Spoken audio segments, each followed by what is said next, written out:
Growing up in rural Ontario can be tough, but I can assure you it was nothing like growing up in the early days of Upper Canada. Prior to roads and settlements, trains and general stores, life was hard. The majority of residents of the area would typically resign themselves to a life of farming and animal husbandry.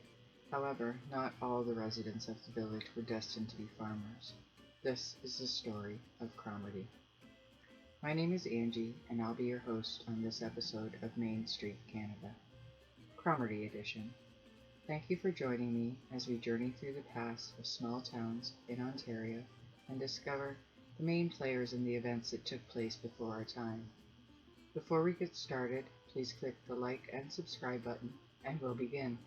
Cromarty, Ontario is a small community within Perth County, approximately 2 kilometers south of Staffa and 39 kilometers west of Stratford. Unlike much of the farmland in this township, this area between Cromarty and Staffa has a range of hills that rise to quite an altitude, offering rolling hills as your scenery, while also providing challenges for the farmers working the land.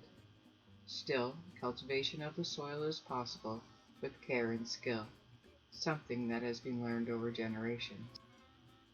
Prior to 1850s, Cromarty had not even gotten its start. It would take progress in the form of a locomotive to kickstart this village, and that's just what happened.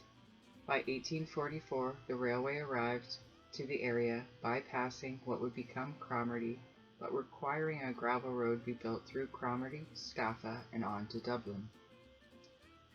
The highway was essential for the transportation of goods to and from the train, and contributed largely to the development of the village and developing township. At the time, this highway was so important that government grants were provided to ensure its completion, in addition to maintenance and improving the road. This led to an increase in income for many along the highway, as they now had opportunities and access to materials that at one time were beyond their reach. Many residents provided lodging for workers, providing meals, shelter, and services while the construction was underway. It wasn't until 1856, when the post office would open, that Cromarty finally would receive its name. John Mclaren is credited with the founding of the village, as it was his property that was donated to the post office in exchange for the duties of first postmaster. John Mclaren, son-in-law of a well-known John Ferguson of Craigdarroch, Scotland, honored his father-in-law by allowing him to name the village. Mr. Ferguson chose Cromarty after the birthplace of Hugh Miller, author of Testimony of the Rocks and Old Red Sandstone, an author he greatly admired and respected. Unfortunately for Mclaren, both his father-in-law and his son would have much more details recorded on their lives than himself. John Mclaren was born in 1821 and married Helen Ferguson in 1850 in Lanark, Canada. They were the parents of at least 4 sons and 6 daughters. Living in the area of Cromarty for about 20 years, his occupation was listed as postmaster for the area. I was unable to trace back the father of Mclaren, but believe that he is related to the Whiskey Baron of Perth, Ontario, John Mclaren, both with the same name, all buried in Perth, Lanark, Ontario, which would add up, as both families immigrated from Craigdarroch, Scotland. Both families were involved in whiskey production, and they seem to have descendants that wed. John Ferguson, father-in-law of the founder, was not born in Cromarty, but alas, he would die there. John Craigdarroch Ferguson, as he was referred to, was the son of Duncan Ferguson, born 1740 to 1784. The child of his second wife of Duncan, John's mother was baptized May 31st, 1754, the daughter of Robert Stewart, a direct descendant of Robert the Bruce, King of Scotland. Born July 22, 1871 in Scotland, John and his brother Robert arrived with their families July 10, 1816 at Quebec aboard the brig Caledonia, and were settled on the southwest and northeast halves respectively of Lot 22 the first concession of Bathurst Township, September 16th. They were followed 2 years later in 1818 by their brother Andrew and half-brother Patrick, who had settled in Drummond Township. John was married 3 times. It was his second marriage to Helen Buchanan in 1825 that bore him the daughter that would marry the young Mclaren. Helen was born in 1804 and died the 19th of February 1830 at the age of 26. She was buried in Lanark, Ontario, what is now known as the Pioneer Cemetery. When Helen married John Ferguson, he was a wealthy merchant and lumberman, known far and wide as Craig de Rock. The Fergusons built and occupied the first stone house in Perth, which remains today and stands on Gore Street, Perth, Ontario. He was a strong, forceful person with the advancement of community. John Ferguson became a merchant in Perth and also manufactured a whiskey in the Glenlivet fashion, which is called Craig de Rock. After the death of his wife Helen, John marries a 3rd time to Mary Tomlinson in 1833. Mr. Ferguson has conflicting death information, with some sites recording 1857 and others stating 1859. The majority do list 1857, so this is the one I will go with. On the 22nd of December, at the village of Cromarty, Perth County, at the residence of his son-in-law John Mclaren, Mr. Ferguson passed away. An article related to his death boasted that over 500 people wanting to pay respects to this admired man showed up for his funeral. John Ferguson would be buried in Lanark, Ontario, Canada. Mr. Ferguson's grandson, John Mclaren's son, Alexander, would go on to become MP for North Perth. Alexander Ferguson Mclaren was born February 3, 1854, and moved to Cromarty in 1857. Then considered one of the fastest-growing Scottish settlements.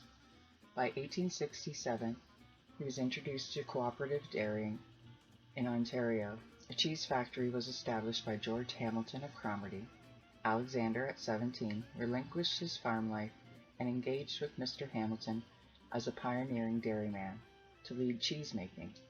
This was, however, not a success, as creameries were soon to follow, and more effective and productive solutions were created.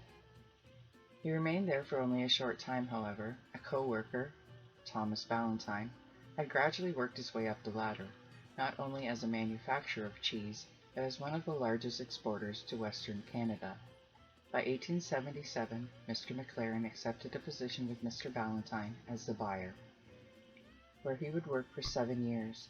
He then accepted a similar position for an Ingersoll company, remaining there until 1890, when he established an export trade of his own. During 1892, he introduced a new product known over the entire world as Mclaren's Imperial Cheese.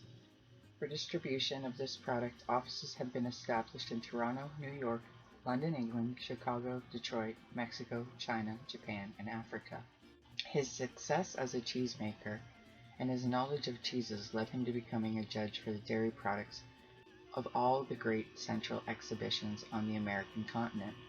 Although a young man, he was chosen as solo judge for the cheese department at the World's Fair in Chicago, where Canada carried off so many honors.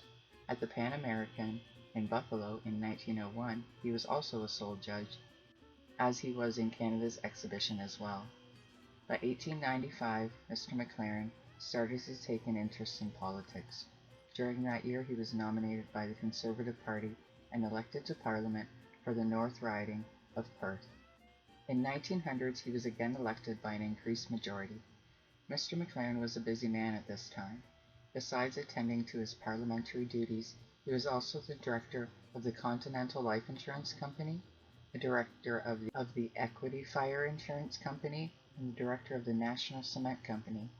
He would also be the president of the A.F. Mclaren Imperial Cheese Company Limited, president of Imperial Wood Fiber Plaster Company of Toronto, president of Imperial Veneer Company in Toronto and Sudbury, director of the Slate and Cement Company in Atlanta, Georgia, director of Industrial Fair Board in Toronto, chairman of the Dairy Committee, and finally he was also the president of the Western Dairymen's Association in 1896 and 1897. Mclaren continued with politics until he was defeated in 1809. He lived his remaining years happy and wealthy until he passed away in 1917 from kidney problems. In 1920, the Mclaren Cheese Company was sold to J.L. Kraft and Brothers.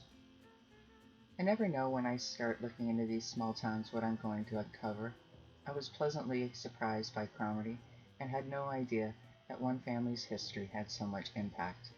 If it were not for John Ferguson, his daughter, her husband John Mclaren, followed by their son Alexander, I can only assume that perhaps Cromarty would never have existed.